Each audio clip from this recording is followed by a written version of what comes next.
La paix soit avec vous.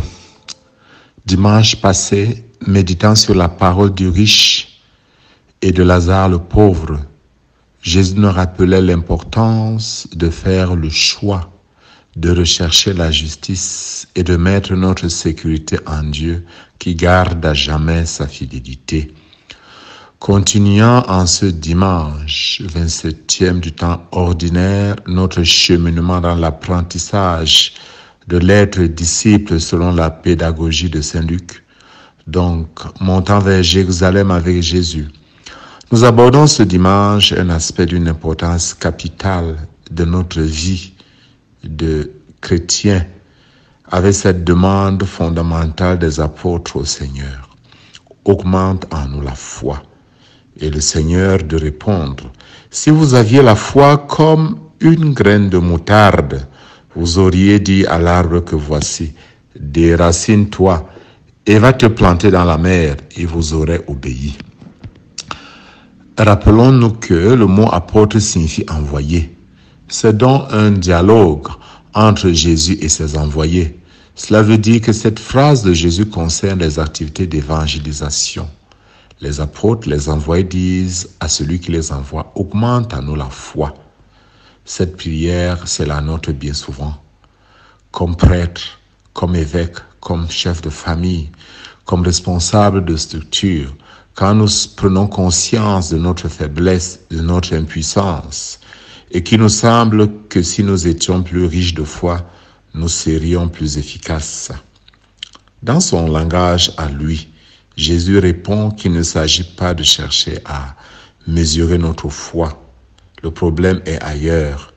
Il s'agit de compter plus sur la puissance de Dieu que sur nos propres mérites. C'est lui qui agit.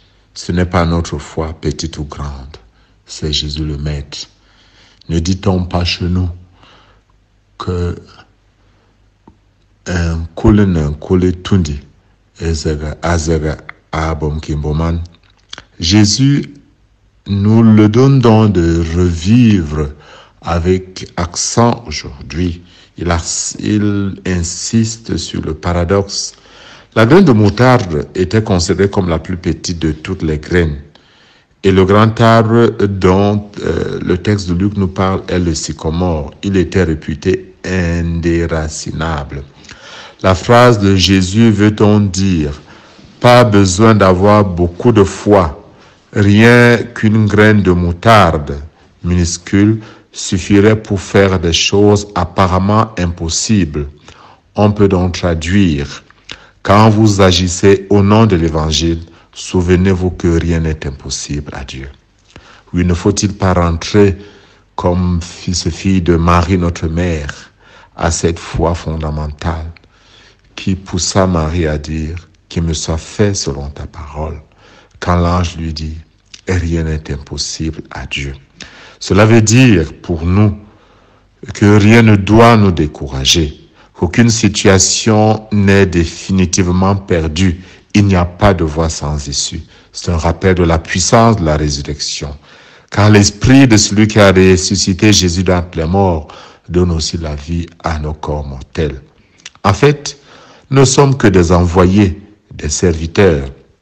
Et n'agissant que par la foi, nous ne pouvons avoir aucune prétention. Alors, nous pouvons comprendre que nous ne sommes que des simples serviteurs, rien que des serviteurs quelconques.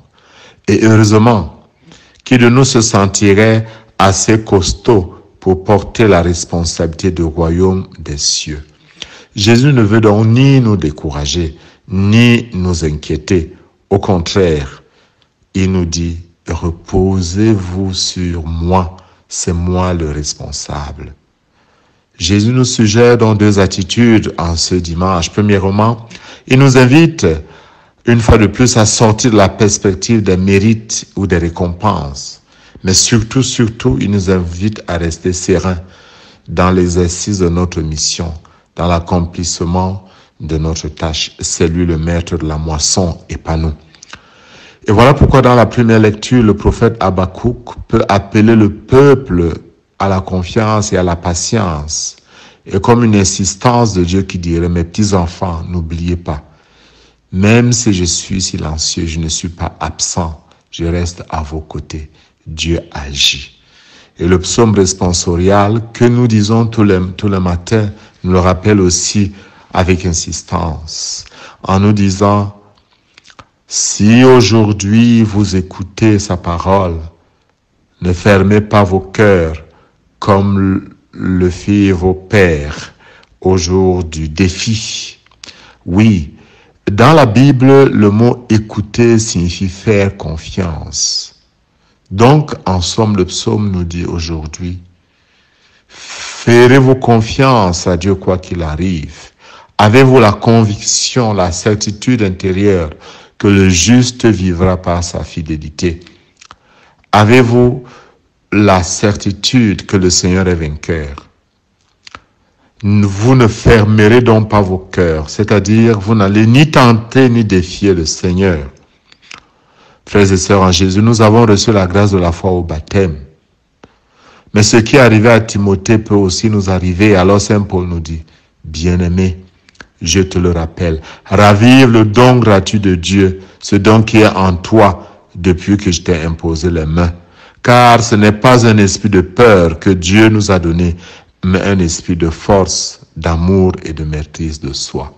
En ces 5 jours où Dieu renouvelle son alliance avec nous, nous renouvelle comme temple de son esprit. La certitude que nous sommes son peuple est ravivée en nous. Puissions-nous avoir la grâce d'avancer au large, sachant que c'est Dieu qui nous porte, nous ses envoyés, ses serviteurs, c'est lui qui est à l'œuvre. Nous sommes dans sa main.